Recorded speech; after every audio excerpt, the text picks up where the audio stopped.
What's oh y'all gas prices? Yes, gas prices, fuel, petrol, petroleum. Everybody's talking about it right now, including me, because of the whole Colonial Pipeline fiasco, some kind of ransomware attack. Somebody from overseas, a hackerz, with, of course, with the Z on the end of it, took control of their computer systems, causing a major problem with the Colonial Pipeline, which feeds directly from Texas up to the East Coast area.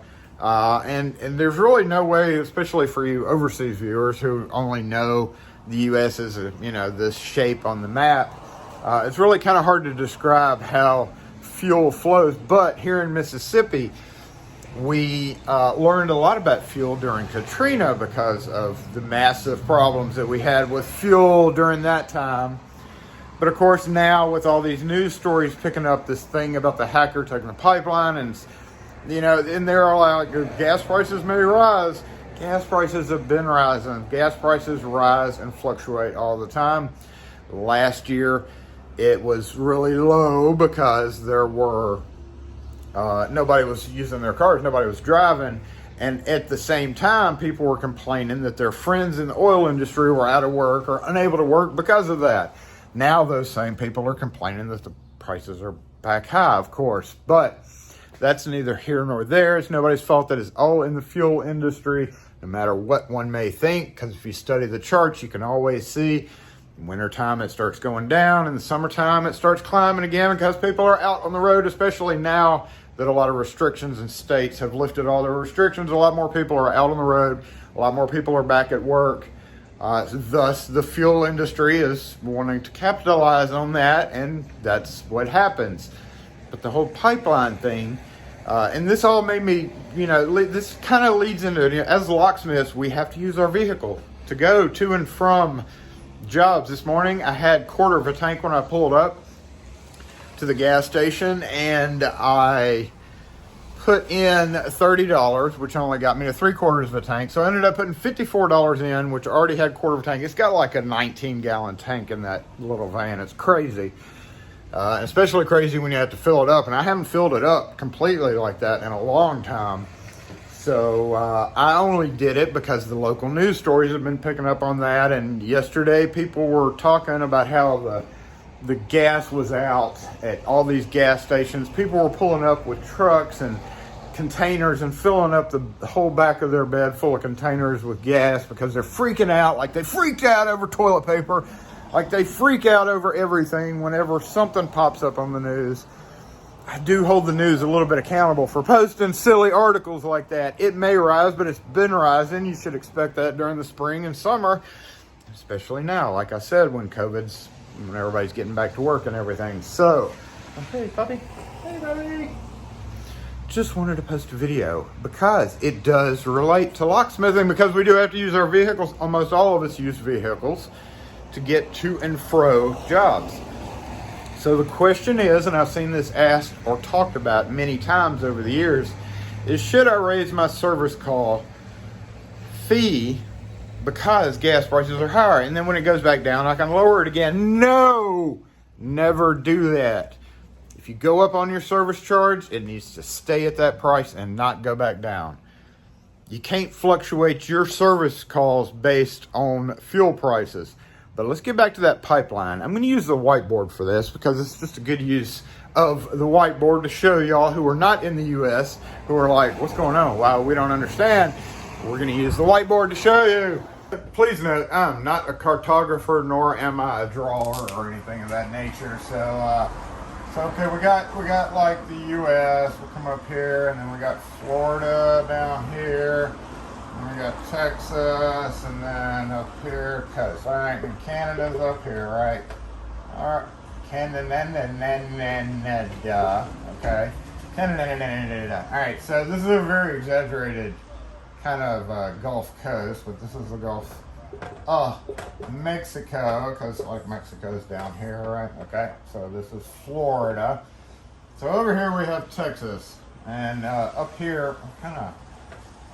Okay, like I said, we're like right there. This is kind of Mississippi. All right, so and we're actually right in the middle of the state in Mississippi. This little dot, this is called Collins, Mississippi. In Collins, Mississippi, there is a holding container. We learned all this from Katrina. We have tanks and tanks and tanks, and the little vehicles like beep, come get the gas from Collins and then go out to the rest of the world, or Mississippi, however you want to look at it. And what's going on now is this pipeline starts here and ends way up here somewhere. It feeds through several states and then goes up here to the East Coast, and then I think it goes up a little bit further where the hackers over here, forgot to see, they're overseas, they're from over there, and they're like, hey, we got it, we nailed the Colonial Pipeline and we're gonna want money. But we didn't mean to cause this huge panic, because the news stations are all like, OMG, price high hackers. That's causing all these people. Now during Katrina, we had problems because we had no power. We had a lot of the stations were unable to supply people, and once those stations got power again, they were swamped with lines and lines and lines and lines of cars. It's not going to be that bad because we still have power. Also during that time we had major population increase because everybody down here was fleeing the hurricane Katrina, right? And this is how we know all this.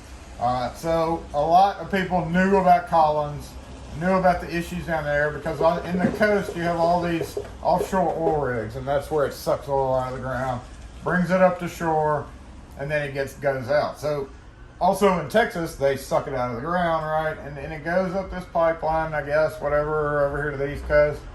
And now that they had to shut down the system, because of these hackers over here, and they're all sad. Now all the news people are like, oh my God, price high hackers. And it's causing people to line up at the gas stations and empty the gas stations. Ridiculous. So I hope that helps you understand the whole Colonial Pipeline thing. But the whole point of this is, should you go back up? Should you go up on your fuel, on your service charge, service call, trip charge, whatever you want to call it, doesn't matter. Whatever you feel most comfortable calling it. We call it a service charge because we're providing a service by coming to your house to do whatever you need to have done. But the point is, prices are higher. Should you raise your service charge? If you have not raised your service charge in a while, like over 2 or 3 years, we usually have one increase about once every 4 years or so. But never again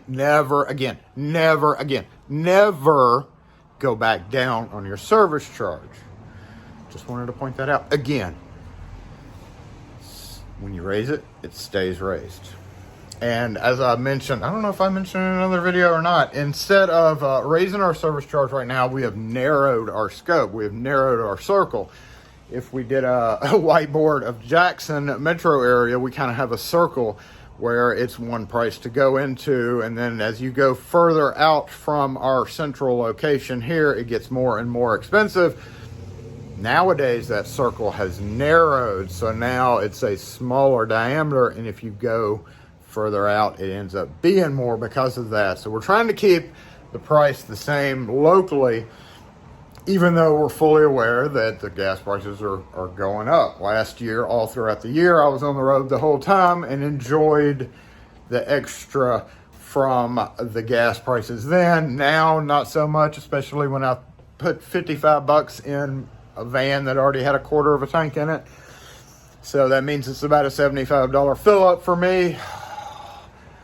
But and in addition to that, with everything else, metal and everything, it may be time to raise your prices. So consider that. Consider that with this video. I hope that's really all I was kind of wanting to talk about was, pipeline and hackers and stuff like that. But more importantly, maybe now is the time to consider raising your service charge, narrowing your circle, whatever you want to do, because with metal prices and factory price increases, now really is the time where people just start expecting to pay more. Kim told me at the grocery store that what normally is a $2.99 thing of tomatoes is now $4.99. So if you do your grocery shopping, you may have noticed the higher prices too. Unfortunately, it's just the way it is. So at this point in time, you may definitely want to consider going up a little bit on the service charges. So anyway, that's all I wanted to say. Thanks for watching. We'll be doing a video soon on the winter announcements. I'm a little bit behind because I've got several projects working right now, but please stay tuned. We're going to announce some winners here shortly in a whole separate video from Saturday Morning Live, from that screwdriver video I did last week. So stay tuned for that. But in the meantime, thanks for watching, y'all. If you have any questions or comments, post them in the comment section. We'll catch you next video.